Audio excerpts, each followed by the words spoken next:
Okay, so we're going to look at removing this top plastic seatbelt guide here from the A4, S4 and RS4 Avant, B6 and B7, they're all the same. And to be able to access this, what you need to do is first remove the side panel for the seats. I'll put a link to the video on how to do that, and then you have access to this. The other thing that I've removed, you'll find in this cavity here, Audi kindly put a large piece of foam as a kind of an anti-rattle kind of cheap solution.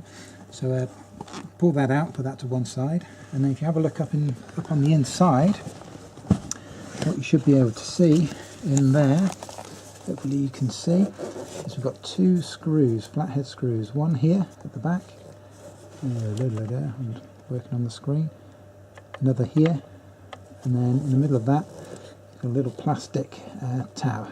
Now, if you look next to this screw, there's actually like a hole behind it, and the same for the one at the rear. So what you need to do is slacken these off, and then once they're slackened off, you can push that up, and then push the whole of the unit back, and these screws will slide into the centre of the holes, and the whole thing should lift off.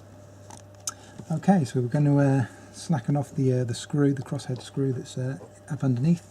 You can either try doing it with the standard stubby head screwdriver using a Phillips 2, or if you've got a little screwdriver type attachment for your little 1/4" wrench, again Phillips 2 would be ideal. You can do it with that. So either way, they tend to be quite tight in there to start off with, at least. Once they're slackened off, they're not too bad. It can be a little bit fiddly, so it's a bit of a squeeze. So be prepared to have a little bit of a battle, but persevere, and you will get it.